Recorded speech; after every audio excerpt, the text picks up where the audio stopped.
Have you ever walked into a room where no one looks like you, thinks like you, or even wants you there? Have you faced a wall of silence from stakeholders you're supposed to be engaging? Or felt that no matter how good your questions are, something's left unsaid? This episode's for you because business analysts, our job isn't just about collecting requirements. It's about building bridges. And when those bridges cross cultural, historical, indigenous rights, and deeply held values, it's no longer business as usual. So how do you engage with diverse, indigenous, and culturally different groups without causing harm, without missing nuances, and without falling into the old traps of consultation theatre? The Better Business Analyst Institute presents the Better Business Analyst Podcast with Benjamen Walsh. Kia ora katoa, and welcome back to the Better Business Analyst Podcast. I'm Benjamen Walsh, your host. And today we are going to be talking about one of the most important episodes I've recorded. We're going to be talking about how business analysts engage with diverse, indigenous, and culturally different groups. Something we're all going to face, whether we realize it or not, or whether or not we have pre-held beliefs about those groups. I'm going to give you 10 actionable strategies with real-world examples, unpacking the how, the why, and the what, and when for each. Let's start with number one, and that is to start with cultural humility, not cultural competence. This is something people get wrong. And I live in New Zealand. We have indigenous people, the Māori people, who were here much before the Western Europeans that came later. And we have some deep-rooted culture that flows through New Zealand, and it's been built on what we call the Treaty of Waitangi, which is a founding document of this country. And this is quite recent. So unlike other countries where maybe their indigenous people are much smaller, have only recently been kind of acknowledged, New Zealand is not like that. We have a very clear around the fact that Māori people are the owners of this land and that we need to work together for a common good in Aotearoa, New Zealand. Now, in saying that, it does not mean that as a European, I'm a white European, first generation New Zealander, that I should be just mimicking Māori culture for my benefits. So you won't know everything as a business analyst, right? The answer isn't know everything. Yes, educate, but we'll get there. And that's okay. Cultural humility acknowledges that you are a learner, not an expert, in someone else's lived experience. Shift your mindset from knowing the culture to being open to learning. And when I say learning, I mean actually taking actionable steps to learn. From your very first meeting or discovery call, make this explicit. At introductions, let people guide you about how they would like to be addressed. Acknowledge the limits of your knowledge. I've worked quite a few times actually within a Māori organisation and with Māori stakeholders, okay? I'm just picking that as an example because I live in New Zealand. Now, rather than assuming what tikanga applied, which is cultural traditions in Māori, and around engagement and welcoming and all the protocols in terms of engaging with Te Ao Māori, I asked if a mihi or a karakia was appropriate to opening meetings. And a karakia is almost a welcoming, and a mihi whakatau is talking about my background. And I only know this through my kids, through experience, and through learning. And that small question builds trust because then I can go away and I can do it. I've seen the flip side. I'm working currently in an organization that very much embraces Māori culture and sees Māoridom as an important element of New Zealand, which I completely personally agree with. However, it can get to a point where People feel as though they need to, like I said, mimic Māori culture as opposed to go along with the journey and learn. So it can actually be sometimes embarrassing both to those around and to the people you're engaging with if you are trying to, I guess, replicate exactly or mirror traditions which may not make sense for you to do. So just be really careful of that one. Note on point 1, which I've added later, which is you should be working with people from different cultures. And if you're engaging with stakeholders from that culture, it would make sense to use their experience. That's why we should have people who are cultural ambassadors from our team. So if you don't know everything, maybe there's someone on your team that can guide you through it. On to number 2. You need to invest time in relationship building before problem solving. Yes, I give you practical tips, and I don't sometimes talk about all the soft stuff. Relationship building is number 1 for a BA, okay? It's almost a given. Some cultures value relationships much more than solving the problem or the task.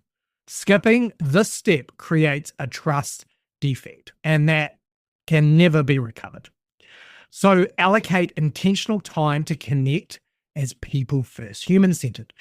When working for the Tikohanga National Trust, which was a trust that looked after early childhood centres that are within Māoridom in New Zealand, I had to engage with a lot of stakeholders, including kohanga, so centres across New Zealand, which had different views of the trust, definitely were uncertain of the Crown, the government of New Zealand, which is basically built on the UK or European model, which were the kind of settlers here.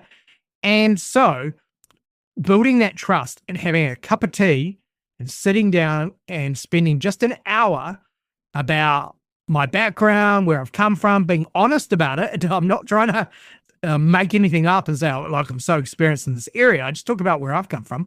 I'm first generation New Zealand. That hour was critical in getting honest answers later. And it took a few sessions. This is number 3. It's a really good one. It's to use culturally appropriate facilitation methods.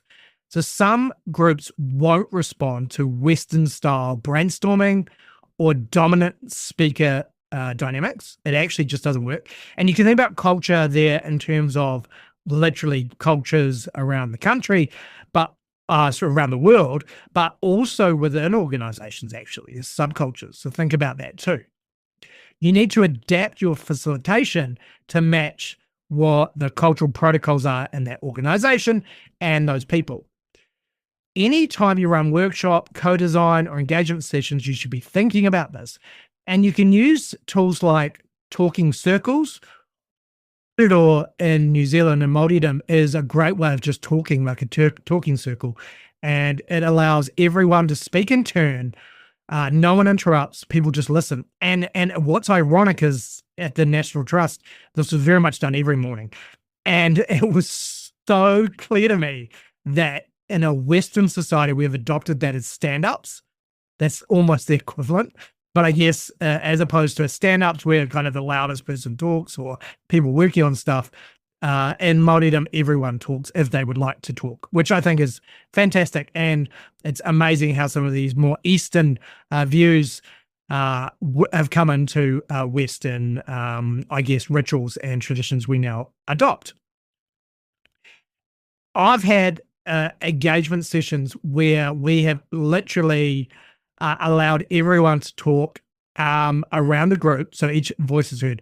And it's almost like a virtual talking stick, and I will acknowledge the person, and I will say their name, and I'll learn their name, and I'm terrible with names, and I'll read out and I'll ask them their name, and I'll say, look, you haven't contributed. Would you like to contribute anything? Anything's fine.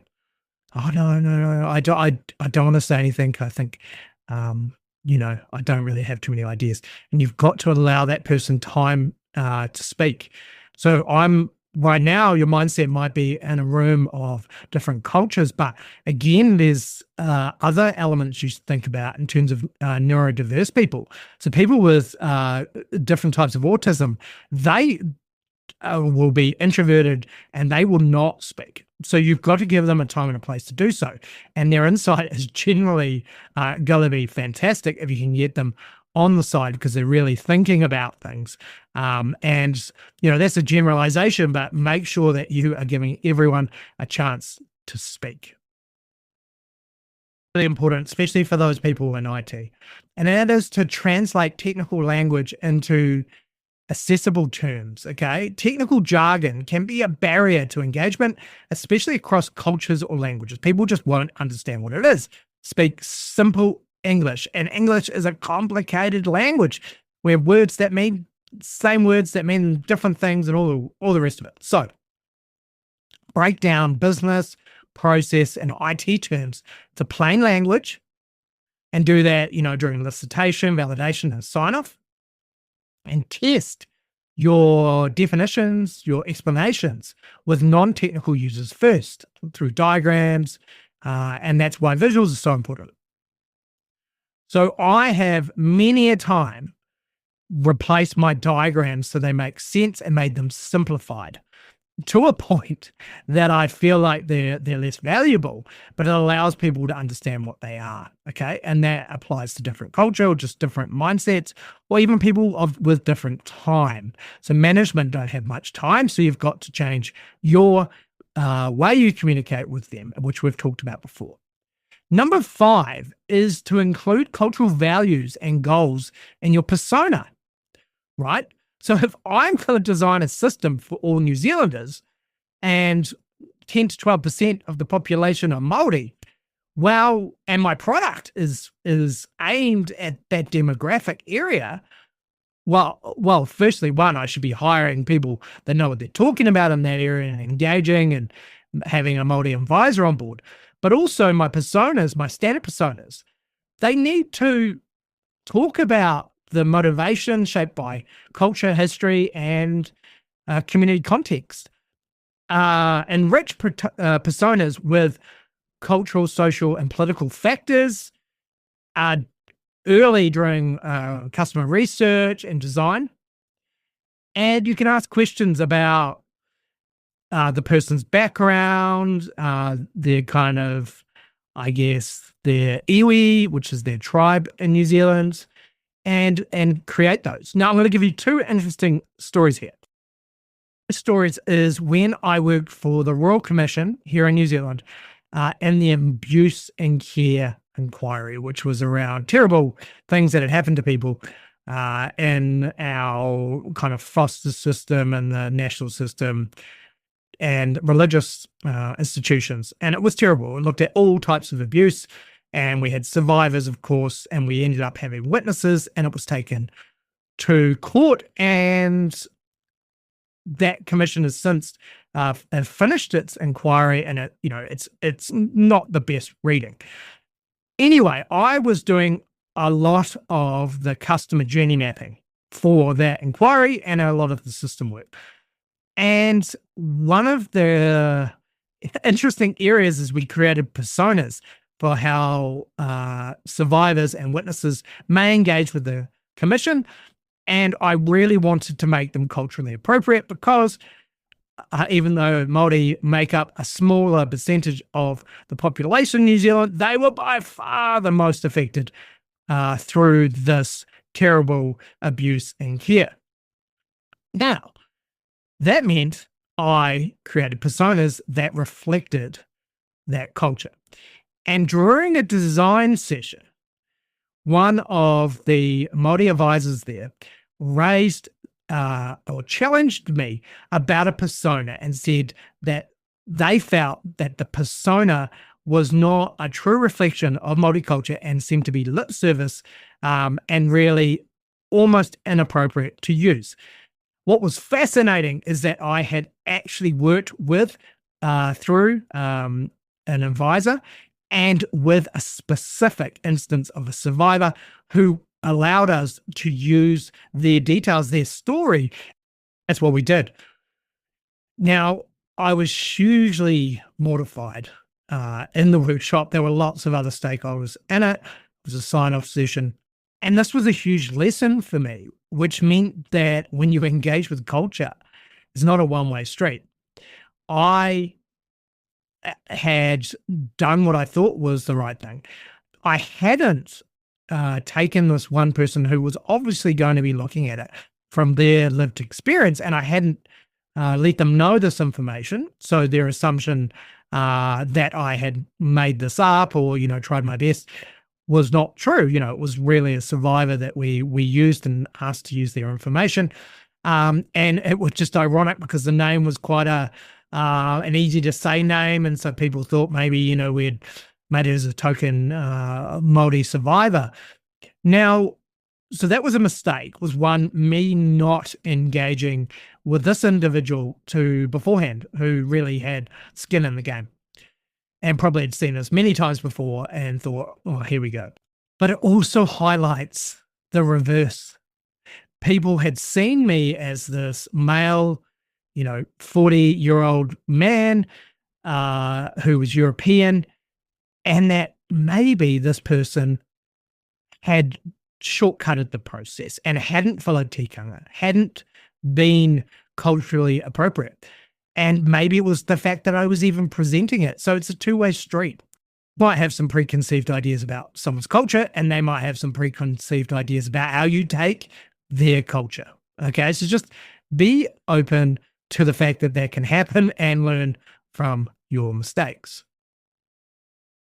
It's be patient with consensus-driven decision-making. I'm going to jump to a completely different culture in a minute. But some cultures prioritize collective decision-making over individual authority. I've been here. Allow space and time for the consensus to emerge. During approval, sign-offs, and decision gates, bake that into your project plan.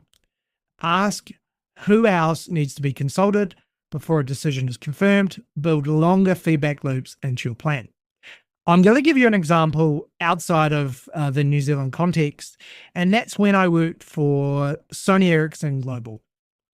And I had a team. I was quite young at the time, in my mid-20s, and I actually had a technical team that reported to me in Lund in Sweden, just outside of Malmo, if you know where that is. And the team itself was fantastic. I learned quite a lot about culture in terms of making or asking people to work till 5 p.m. when in Sweden, people finish at 4 p.m. and they have lunch at 11 o'clock generally. This is a generalization for that organization, but the fact that it was set, those workers had those rights, and I ended up almost putting someone at tears and their wife calling me because we were going live and I asked this person to do an extra hour till 5 p.m. because I was flying in and out at 7, and I just asked them if they could do that, and it was a big deal. That isn't my lesson, but it's an interesting story.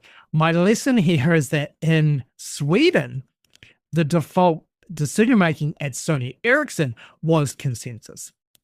It was so difficult to get a decision made around implementing a change management process within this new IT system we had. Yes, it was global, and yes, people needed to be consulted. But ultimately, when I took it to the leadership team in Lund, it was so difficult to get consensus. And it was very much like working with a whole lot of engineers who needed to know everything before they can make a decision, and it was painful. And ironically, Sony Ericsson identified that and used to have stories around the Japanese element of their business, very culturally kind of generalized, Sweden, and then London, where the central office got moved to while I worked there. And the messaging was, well, in the UK, we can make decisions. I don't know if that's true or not, but that was the rumor that went around the organization. Number 7 is to recognize historical trauma and consultation fatigue. It happens often, especially in this country, but I'm sure it can happen in other countries.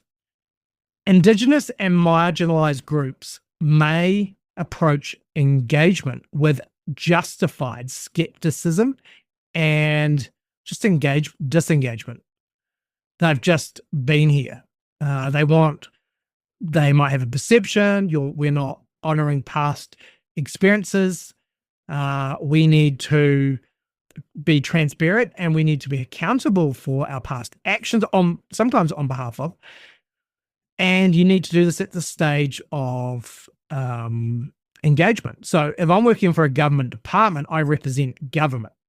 Okay. It's not, people can get hung up on this, and there's a lot of unfair alt-right kind of propaganda saying, I'm not responsible for what my past, for, my other white people have done in the world. Well, sure, buddy.